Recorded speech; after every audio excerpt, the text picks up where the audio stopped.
안녕하세요. 오늘은 많은 분들의 마음을 좀 울렸을 소식인 것 같은데요. 바티칸에서 전해진 이태원 참사 유가족과 새 교황 레오 14세의 만남, 이 이야기에 대해 좀 더 깊이 들어가 보겠습니다. 네, 안녕하세요. 정말 많은 분들이 관심 갖고 지켜보셨을 그런 만남이죠. 저희가 오늘 살펴볼 자료는 유튜브 채널의 영상 기록입니다. 이걸 바탕으로 그날의 상황, 또 그 의미를 좀 같이 짚어보려고 해요. 네, 그 만남이 어떻게 이루어졌는지, 그리고 이게 어떤 의미를 가지는지 좀 자세히 들여다보면 좋겠습니다. 네, 그럼 시작해보죠. 먼저 배경은 바티칸 성 베드로 광장이었습니다.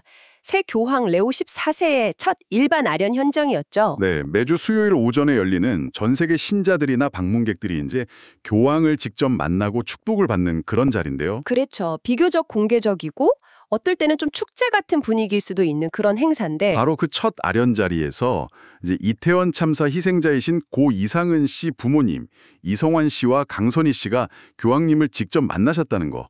이게 좀 특별한 점이죠. 맞아요. 특히 그 과정이 순탄하지만은 않았다고 들었어요. 네, 사실은 원래 프란치스코 전 교황님과의 만남을 추진하고 계셨잖아요. 네, 그랬었죠.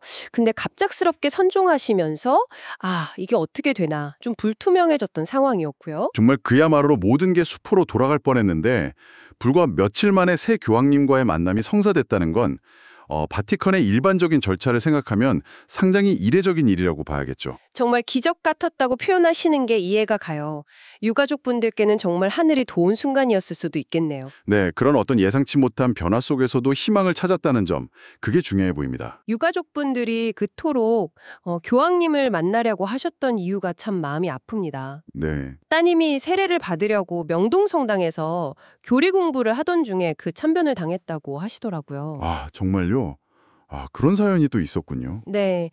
그래서 교황님께 직접 이태원의 아픔을 좀 전하고 또 떠나간 아이들을 위해서 축복을 받고 싶으셨던 그 마음, 그 간절함이 참 느껴집니다. 그 간절함이 통했을까요? 교황청의 배려도 좀 눈에 띄었습니다. 어떤 점들이 있었죠?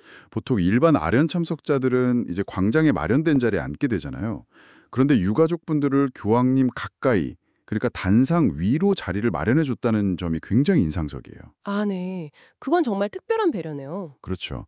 단순한 어떤 의전, 이걸 넘어선 의미로 읽힐 수 있는 부분입니다. 레오 14세 교황님도 직접 손을 잡아주시고 또 유가족분들 이야기를 이렇게 들어주시고 희생자분들 사진이 담긴 현수막에 축복까지 내려주시는 모습, 영상으로만 봐도 그 위로의 깊이가 전해지는 것 같았어요. 네, 유가족분들이 이 순간을 기적 같았다고 표현하신 게 그래서겠죠? 그리고 중미에 가신 이태원 참사를 기억하는 그 보라색 리본하고 별 배지, 이걸 교황님께 직접 전달했을 때 그 감격은 정말 이루 말할 수 없었을 것 같아요. 네, 맞아요. 이게 단순히 한 개인이나 가족의 슬픔을 넘어서서 사회적인 비극에 대한 기억과 추모의 메시지를 교황에게 직접 전달했다는 그 상징성, 이게 굉장히 크다고 봅니다. 결국에는 정말 자식을 잃은 부모님의 그 애끓는 마음이 예상치 못한 여러 우여곡절 끝에 바티칸까지 닿아서 새 교황으로부터 직접적인 위로와 축복을 받는 모습으로 이어진 건데요. 참 이런 과정을 지켜보면서 당신은 어떤 생각이 드셨나요? 역시 슬픔 속에서도 끊임없이 어떤 위로와 기억의 길을 찾는 그런 인간의 모습, 그게 먼저 보였고요. 여기서 한 걸음 더 나아가서 이런 질문을 좀 던져보고 싶습니다. 네, 어떤 질문일까요? 이런 상징적인 만남, 또 국제적인 관심이 유가족 개인의 위로를 넘어서서 우리 사회 전체가 이태원 참사 같은 비극을 함께 기억하고 애도하는 방식에 어떤 좀 실질적인 영향을 줄 수 있을까? 이런 고민을 해보게 되더라고요. 중요한 질문이네요. 개인적 위로를 넘어서 사회적인 의미로 확장되는 지점. 네. 그리고 이런 연대의 경험이 앞으로 우리가 또 마주할지도 모르는 다른 아픔 앞에서 어떤 힘이 될 수 있을지 이런 부분들을 좀 함께 생각해보는 계기가 되었으면 좋겠습니다.